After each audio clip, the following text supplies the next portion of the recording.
Don't talk to me about love. In this world where everything has a price tag, love is nothing more than a commodity waiting to be sold. Whoever gives me his wife tonight, I'll give him double the bonus. When my boss Damien burst out laughing and said this at the company annual party, the 200 people in the audience thought it was just a drunken joke. No one took it seriously. After all, this was 2024, not some feudal society. Who would actually treat their wife as a commodity? But my wife Serena, the woman I had loved for 5 years and been married to for 3, suddenly stood up from the crowd. With an excited expression I had never seen before, she shouted to all 200 pairs of eyes, "I agree!" The entire hall fell silent. 200 people, not a single one dared to breathe. Everyone was waiting for me to break down, waiting for me to explode in anger, waiting for me to charge the stage like an out-of-control man and start a fight, then get dragged out by security and become tomorrow's office gossip. They were wrong. I calmly walked to the front, pulled out my phone, and displayed my payment QR code. My voice was cold as Arctic ice. A verbal contract is still a contract. According to labor law, your year-end bonus is $50,000. Double would be $100,000. But my wife isn't worth that price. I looked at Damien's flushed face and said word by word, "I'll give you a discount, $60,000. Money arrives, person is yours, no refunds or exchanges. No cooling off period, no 7-day return policy." Some in the audience began to snicker. Some thought I'd gone mad. Some were waiting for the show. But Damien's expression changed. He hadn't expected me to respond this way. He thought I would rage, break down, give him a legitimate reason to humiliate and fire me. Simply put, he didn't want my wife. He wanted my dignity. But I refused to give him that satisfaction. "What? Afraid to pay up?" I sneered. "Didn't you just promise double the bonus? Now I'm giving you a discount and suddenly you're scared." Serena's face also changed. She clearly hadn't expected me to do this. But she quickly recovered, even linking her arm with Damien's. "Damien, since he's putting it that way, you see, this is how a despicable person is made." Damien was trapped. Under the gaze of 200 people, if he didn't pay, it would be admitting defeat. If he did pay, he'd be confirming that he was publicly purchasing another man's wife. But he overestimated his own intelligence. 3 seconds later, my phone buzzed. Transfer notification, $60,000. At that moment, the entire hall was dead silent. I removed my wedding ring and tossed it into the nearby champagne tower, splashing water everywhere. Transaction complete. I wish you happiness. Then I turned and walked away. Behind me came Serena's hysterical screaming, "Jasper, have you lost your mind?" I didn't look back, because I knew the real revenge had only just begun. Did you think I actually sold my wife for profit? Wrong. I was putting a price on my dignity and a price on their betrayal. The first thing I did when I got home wasn't to get drunk and cry, nor was it to smash things in frustration. I did what a systems engineer should do. Opened my computer and checked the system logs. Sure enough, they didn't just want my wife. They wanted my life. Last night at 11:17 p.m., someone remotely hacked into my work computer. They copied the financial data for projects I was responsible for and altered key numbers. They also used my email to send fake messages to partners, requesting early payment to a specified account. This specified account was registered under my name, but the bank was in another state I'd never been to. Frankly speaking, this trap was meticulously designed. If I hadn't had the occupational habit of backing up system logs daily, I would never have discovered it. By the time I found out, it would have been too late. Now I understood. The humiliation at the annual party was just an appetizer. The main course was to frame me for embezzlement and send me to prison. Damien and Serena didn't just want my wife. They wanted my future, my freedom, even my life. What cruel hearts. But they made the most fatal mistake of their lives. They underestimated a man pushed to the brink, especially a man with system administrator privileges. I began to trace back the source of the intrusion. 2 hours later, I found the intruder's IP address. It was from a coffee shop near Serena's home. And that night, She told me she was working overtime. I pulled up the coffee shop's surveillance footage. The owner was my college classmate, so it was easy. In the footage, Serena and Damien sat in a corner, with Damien's laptop facing me. The two of them were laughing happily. Looking at their smug smiles in the footage, I suddenly laughed. Not a bitter laugh, but a genuine laugh. Because I discovered an even bigger secret. I continued to dig deeper into the company's financial system. As the system administrator, I had the highest level of access. Then I saw a jaw-dropping truth. The company's sales data for the last 3 months was completely fake. Damien had fabricated 3 clients: Blue Sea Marketing, Innovation Advertising, and Digital Future. All 3 companies' registration addresses were on different floors of the same building. Their registration dates were less than a week apart, and their legal representatives were all relatives of the same person. Even more outrageous, these companies would transfer payments to us every month, ranging from $100,000 to $500,000. But this money ultimately flowed into Damien's personal account. And Serena's signature appeared in the witness column of every fake contract. I understood now. The moment she shouted, "I agree," it wasn't a sudden fit of madness, nor was it for money. It was to protect the criminal secret she shared with Damien. They thought that, by making me the scapegoat and sending me to prison, they could permanently silence me. They thought I was just an honest person who could be deceived, humiliated, and abandoned at will. They were wrong. When an honest person is pushed to the brink, they're more terrifying than anyone. Let me tell you a cruel truth. In the workplace, no one cares about your efforts. They only care about whether you have value to exploit. I worked at this company for 5 years. In 5 years, I went from an ordinary programmer to system supervisor. The ERP system I led the development of improved the company's operational efficiency by 40%. The data security architecture I designed had not experienced a single information breach in 3 years. I thought that was my value, but I was wrong. In Damien's eyes, my value was simply being a useful tool. When this tool knew too many secrets it shouldn't know, the tool had to be destroyed. Simply put, no matter how capable you are, in the face of capital, you're just a replaceable part. And what about Serena? She was an ordinary accountant in the finance department with average education, average abilities, and above-average looks at best. But she had something I didn't: ambition, and the ruthlessness to do whatever it takes to achieve that ambition. When we were dating, she was gentle and considerate, understanding and caring. When we got married, she said her greatest wish was just to have a warm home. It was all a lie. What she wanted was never a warm home. She wanted luxury goods, fancy cars, and an entrance ticket to high society. And I, an honest systems engineer, obviously couldn't give her these things. So she chose Damien, a boss with money and power, who dared to embezzle and deceive. Did she love Damien? No, she loved the material life Damien could give her. This is the modern version of Pan Jinlian and Shimin Qing. The only difference is that Wu Dalong was poisoned to death, while I chose to make them pay the price. Over the next 3 days, I did 5 things. First, I found Elena. Elena, a finance department accountant, a 35-year-old single mother with an 8-year-old daughter in 2nd grade. She was the only person in the company who had been marginalized for refusing to falsify accounts. Damien had moved her to the most remote corner, given her the lowest salary and the most tedious tasks.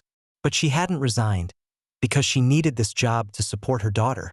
I waited for her at the coffee shop downstairs from the office. When she saw me, a flash of surprise crossed her face, but she quickly regained composure. "What do you want with me?" I laid it out directly. "Elena, Damien wants to make me the scapegoat, and you'll be next." Her hand trembled slightly. I continued, "You know too much.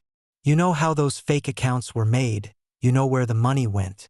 Damien won't let you leave the company alive. Are you trying to scare me?" Her voice was quiet. "I'm trying to save you." I opened my laptop and showed her the system logs and money flow diagrams. After she finished looking, her face turned pale. "My God, they embezzled this much. $2 million, I said. "And it's all backed up by your records in the financial system." I paused, looking into her eyes. "If I go to prison, Do you think they'll spare the only witness who knows the truth? The coffee shop was quiet, only the hum of the air conditioning. 10 minutes later, Elena nodded. I'll help you, but my daughter. I'll protect you and your daughter, I said, but on the condition that you give me the complete financial records. Deal. Second, I began creating false impressions. I deliberately acted distraught at the company, coming in late, making mistakes at work, being indifferent to colleagues. Everyone was gossiping behind my back. Jasper got cuckolded and he's completely fallen apart. Serves him right. Who told him to sell his wife to the boss? What a pathetic loser. Let them talk. That was exactly the effect I wanted. I wanted Damien and Serena to think I'd broken down, to think I no longer posed a threat. An arrogant army invites defeat. Third, I set up digital traps. I planted a piece of code in the company's financial warning system. This code would ignore alerts for certain abnormal transactions, but simultaneously back up all transaction records to my private server. Damien thought his crimes were seamless, and his audacity grew. Over the next 2 weeks, he fabricated 2 more transactions, each worth $500,000. His greed was digging his own grave. Fourth, I collected their chat records. Serena didn't know I had installed monitoring software on her phone. Not for spying, but for self-preservation. Honestly, I'd never thought about monitoring her before. But 6 months ago, she started frequently working late, and her behavior became increasingly suspicious. I vaguely sensed something was wrong, so I installed this software. Now, these records became the best evidence. Serena. Jasper refused to sign off on the project data today. Damien, don't worry. I've already downgraded his permissions. He's definitely taking the fall this time. Serena. What if he reports us? Damien. A loser who sold his wife? Who would believe him? Once he's in prison, he'll be permanently silenced. Serena. When can we get that investment? Damien. Soon. Once this financing comes through, we'll leave here and live it up abroad. Serena. Will you take my daughter then? Damien. Are you crazy? Take a burden like that. Serena. Then, what about my daughter? Damien. Leave her with Jasper to raise. He loves you so much, he definitely won't mistreat the kid. Serena. Ha ha ha, true. Seeing this conversation, I laughed. Not a bitter laugh, but a genuine laugh out loud. So she could even abandon her daughter. Yes, Serena and I have a 4-year-old daughter. She was my only weakness, and also my greatest motivation. I had to make these 2 animals pay, not just for myself, but for my daughter. I couldn't let her grow up with a father in prison and a despicable mother. Fifth, I designed the perfect trap. I registered an anonymous email account, posing as an investment manager from a well-known venture capital firm, and contacted Serena. Hello. We are from a prominent venture capital fund. We're very interested in Summit Tech's rapid growth and would like to discuss series of funding possibilities. Initial investment intention, $5 million. Serena's reply was laughably fast. 5 minutes later, she responded, her tone trembling with excitement. Wonderful! We're actively seeking investment. When can we meet to discuss in detail?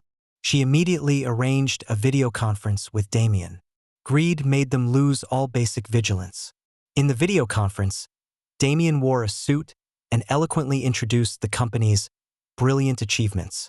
Our revenue growth over the past year has been 300%, customer satisfaction 98%, market share second in the industry. All lies. I watched him perform from behind the screen, feeling completely unmoved. We're very impressed with your company, I said through a voice changer. But before making a formal investment, we hope you can do a public pitch at an industry summit to showcase your company's strength to more investors. No problem. Damien agreed without hesitation. The fish had taken the bait. Let me tell you an even more cruel truth.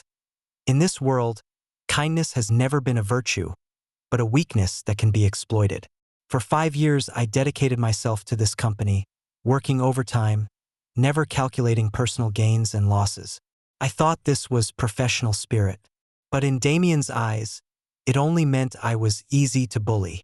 I was completely obedient to Serena, buying her whatever she wanted, believing whatever she said. I thought this was love. But in Serena's eyes, it only meant I was easy to control. Here's the question. Why do good people always get bullied? Because bad people understand human nature better than good people.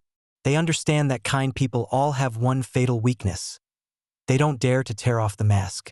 They bully you, you get angry, but you won't really retaliate. They betray you, you feel hurt, but you won't really fight back. They trample on you, you feel furious, but you won't really make them pay.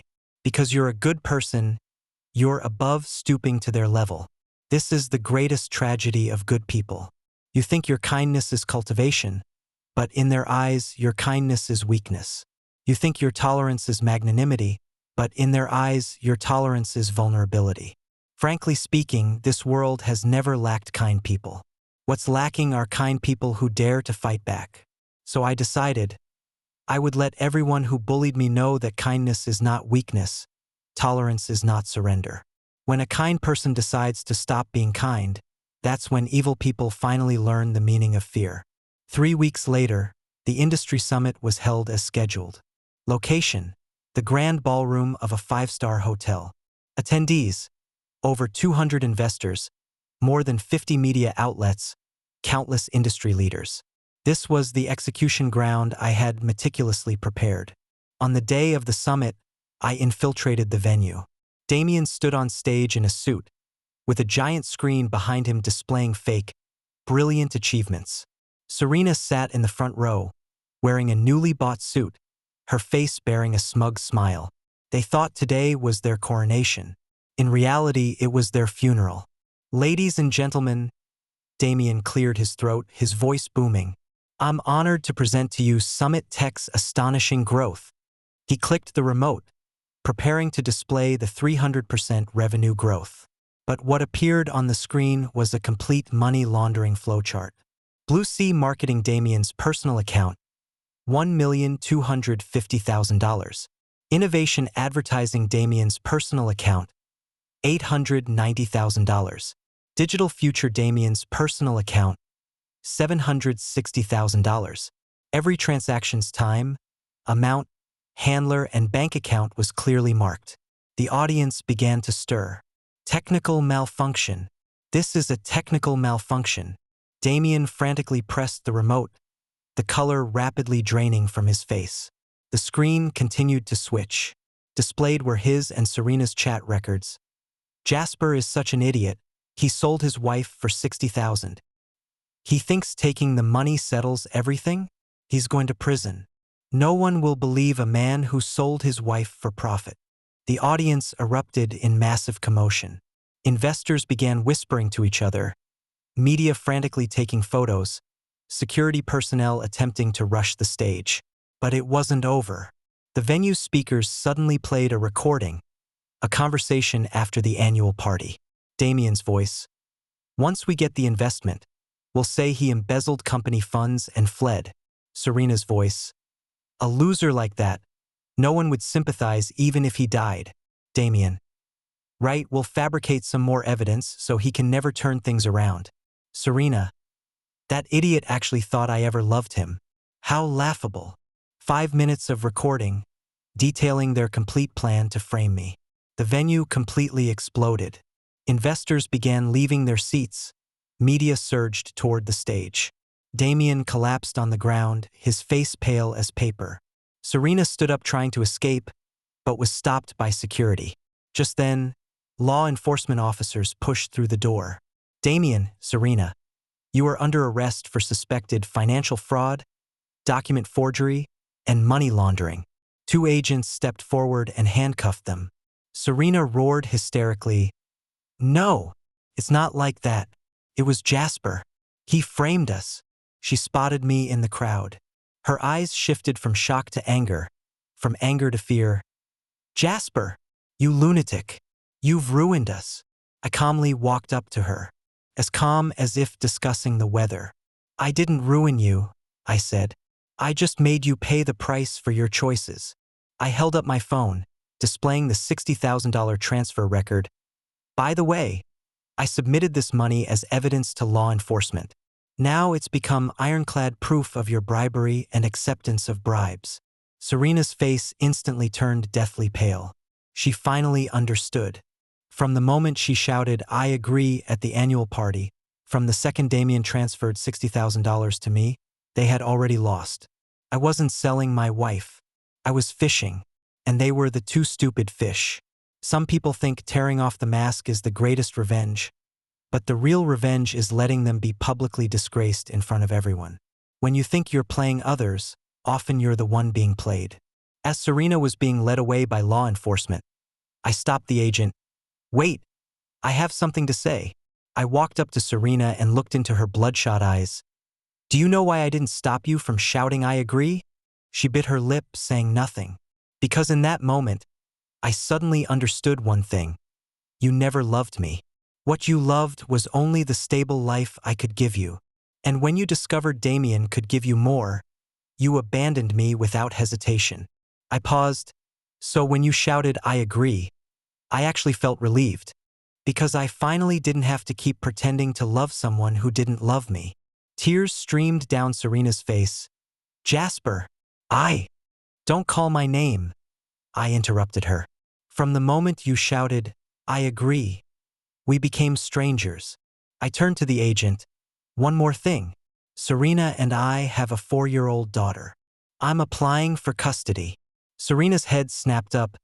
"No, you can't." I looked at her coldly. "In your chat records with Damien, you said once you got the investment you'd go abroad and leave our daughter for me to raise. Now, I'm just making your wish come true." Serena broke down. She tried to rush toward me, but was restrained by the agents. "Jasper, please, don't take my daughter away."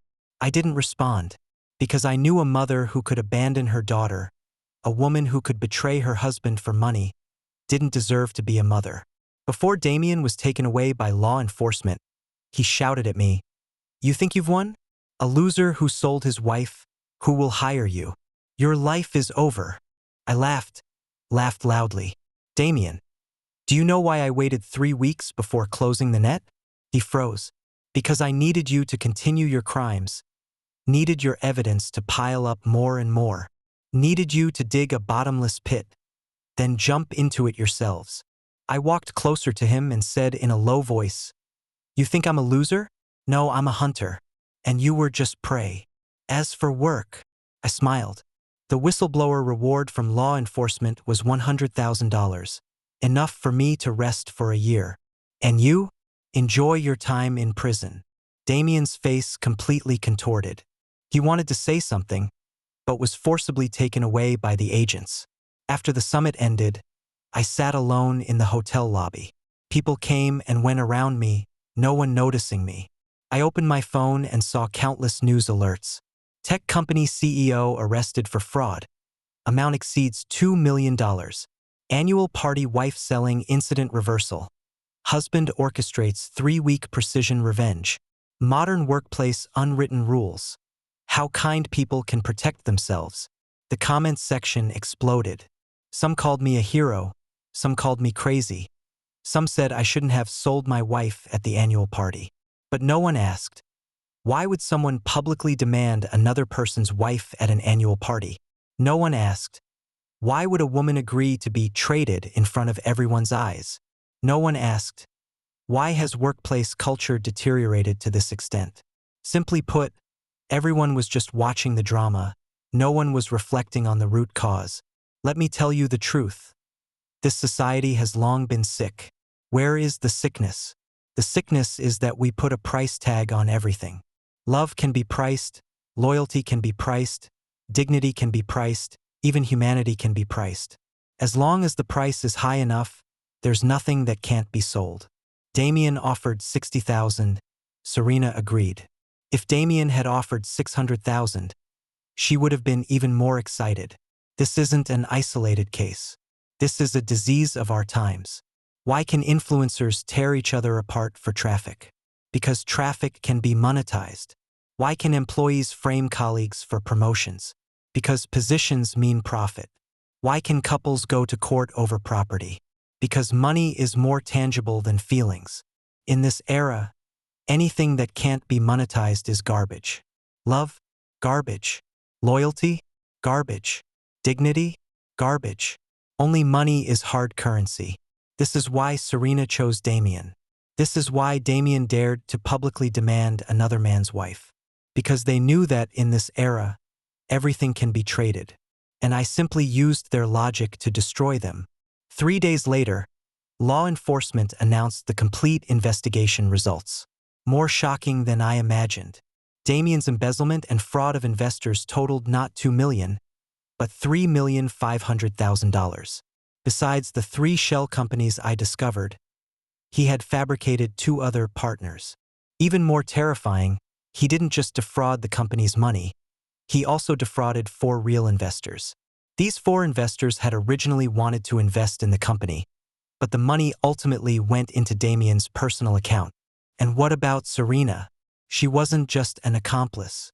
She was a core participant. All the fake contracts were forged by her, all the fake signatures were imitated by her, all the fake accounts were tampered with by her.